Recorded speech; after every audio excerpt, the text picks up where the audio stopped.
بسم اللہ الرحمن الرحیم وَلْتَكُن مِّنكُمْ أُمَّةٌ يَدْعُونَ إِلَى الْخَيْرِ وَيَأْمُرُونَ بِالْمَعْرُوفِ وَيَنْهَوْنَ عَنِ الْمُنكَرِ وَأُولَئِكَ هُمُ الْمُفْلِحُونَ۔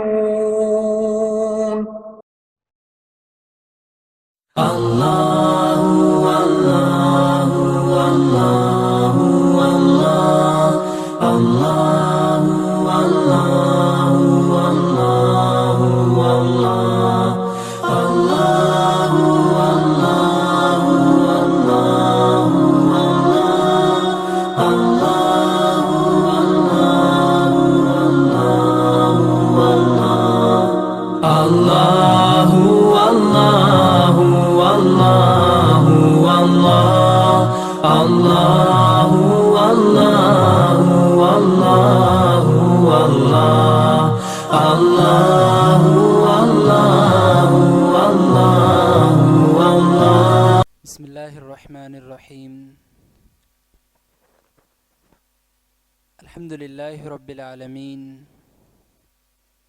والصلاة والسلام علی اشرف الانبیاء والمرسلین وعلی آلہ واصحابہ ومن تبعہم بإحسان الی یوم الدین اما بعد فاعوذ باللہ السمیع العلیم من الشیطان الرجیم من حمزہ ونفخہ ونفثہ بسم اللہ الرحمن الرحیم قال رب اشرح لی صدری ویسر لی امری واحلل عقدۃ من لسانی یفقہ قولی وقال عز وجل ومن اعرض عن ذکری فإن له معيشة ضنكا ونحشره يوم القيامة أعمى قال رب لم حشرتني أعمى وقد كنت بصيرا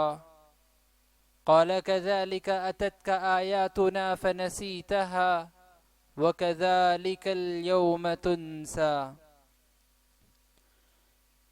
ہر قسم کی تعریف و توصیف، کبریائی، بڑائی، بزرگی اس اللہ وحدہ لا شریک کے لیے ہے جو اس عظیم الشان کائنات کا اکیلا خالق ہے، اکیلا مالک ہے اور اکیلا مدبر ہے، جس نے اس عظیم الشان کائنات کو ایک مختصر سی مدت میں وجود بخشا اور اس دن سے لے کر آج تک وہی رب العالمین اس ساری کائنات میں تصرف فرما رہا ہے۔